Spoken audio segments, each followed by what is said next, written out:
This is Phillies Postgame Live, presented by our friends at Cure Auto Insurance. I'm Michael Barkan with Ricky Pitalico and Ben Davis. In a moment, Reuben Amaro Jr. from Miami. Phillies fall 4-3 to the Miami Marlins. Phils have now, as you heard Tom McCarthy say, they've lost 3 straight. Moreover, they have lost 4 out of 5 after taking their opening 2. Ricky Bo trying to figure out this team, trying to figure out Kyle Schwarber. We haven't seen whatever this team is yet.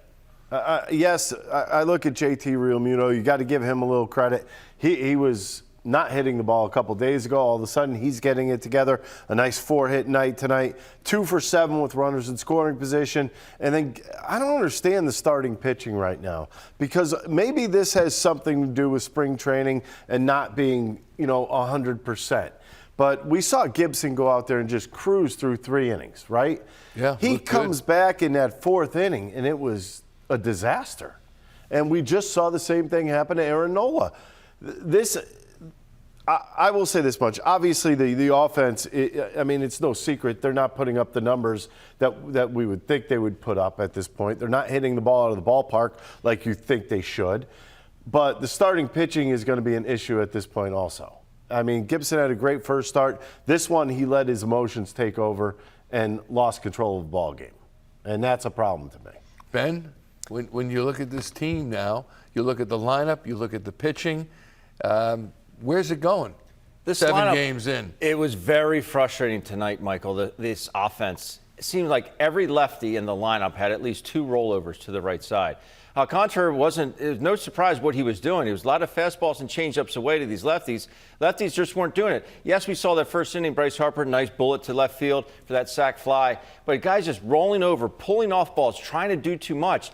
Give what Alcantara was going to take what he's going to give you. Do you think Alcantara go the opposite was a little way flat early in this one too? Yeah, I think he definitely gave pitches to hit to this ball club. But the Phillies, they're just trying to do too much up there. Maybe it's just kind of like snowballing right now for them offensively. Each guy trying to do more than the guy in front of them. It didn't work out for him tonight, but they got to make these adjustments. Yeah, I mentioned Kyle Schwarber at the beginning of the game because it's time and place. Everything in sports is situational. Right. And in that situation, he failed to get it done, hitting into the double play at the worst possible time. One double play does not a season make. Yeah, but this is a struggle. The problem is, because Ben even pointed this out as it was going on, it's an outside pitch. Why are you trying to pull it in that situation? Drive the ball where it's pitched. Baseball was like that for a long period of time, if I'm not wrong. If you're the pitcher in that situation, you're not going to throw a pitch middle in to Kyle Schwarber there. So your mindset as a hitter, say, listen, he's not going to want to challenge me. If I'm going to beat him, I'm going to have to beat him away. But he goes up there, gets a 2-0 fastball, very hittable because it was elevated. Lefties love it, down and in and up and away. But he got that pitch, that was up and away, a pitch that he can drive, not only to the gap to left center, but out of the ballpark. He tries to do too much. He smothers it to the right side. Next, it's a 4-6-3. There's 2 outs on the board. All right, let's go down to Miami. We join former Phillies player, former Phillies general manager, calling the game with Tom McCarthy, Reuben Amaro Jr. Reuben, thanks for being with us. You had said during the broadcast, my friend, this team should be scoring 4, 5, 6 runs per game. I think we'd all agree with you. Your assessment as to why they're not. I just think they're not in rhythm yet. Honestly, I think in some regards. Schwarber got signed late. Castellanos signed sort of late. These guys just haven't had enough at-bats to get into a rhythm yet. And listen, this is not an indicator of what this team is going to be able to do offensively. It's just not happening right now for them. And I totally agree with you, Ben, that he got a pitch to drive right there in that situation, and he actually did. It's almost exact same pitch that he hit the ball off the center field wall with. He smothered it, as you said. He just got a little excited on it and hooked it. And unfortunately, it was like the most inopportune time for him to do that. Reuben, maybe you can temper our expectations just a little bit on Kyle Schwarber. And I got on him certainly after this game. But you look at his career month by month, 222 in April. That's 200 in May, 254 in June. Not great averages, a 235 career average, I believe. Maybe that's not why he's there. But what should we expect ultimately from Kyle Schwarber?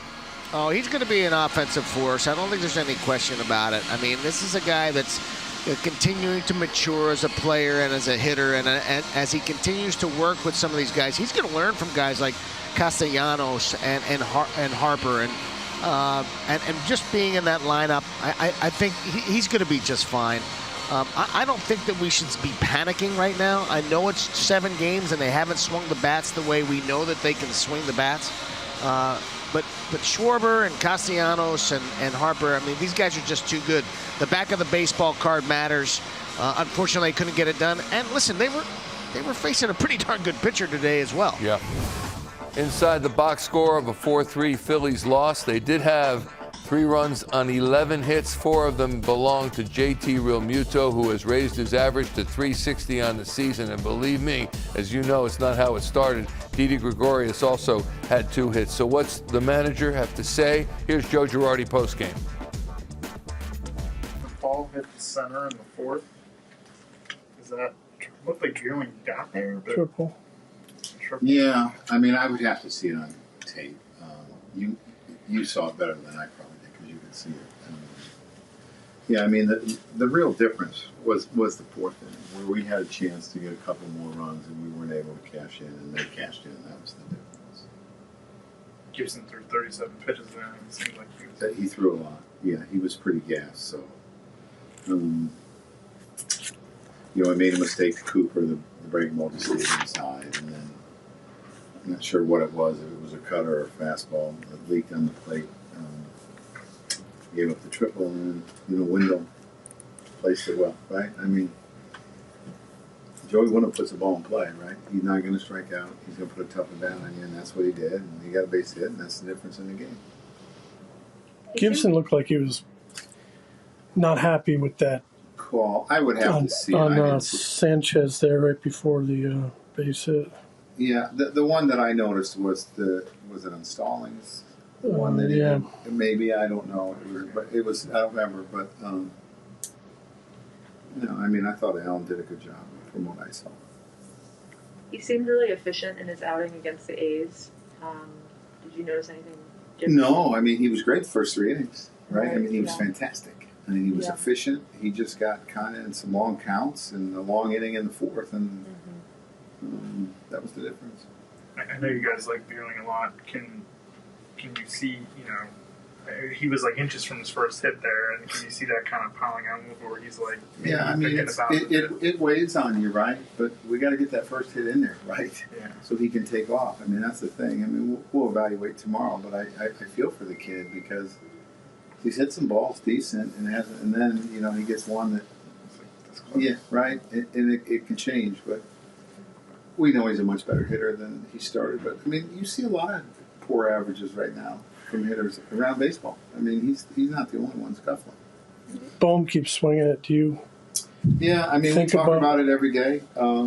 maybe tomorrow? It's a great bat off the bench, I can tell you that.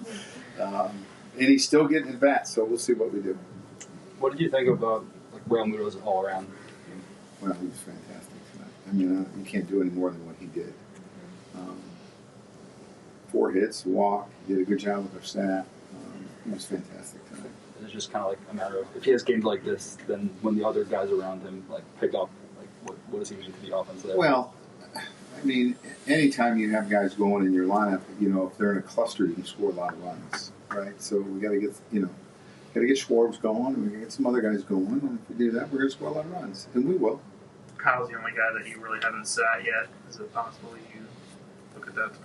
Yeah, I don't know if I would do it tomorrow. There's a couple lefties coming up. I've DH'd them, and hitters like Kyle got to get their way out of it, right? And that's what they do, and they can get. He got off to a slow start last year, ended up pretty well.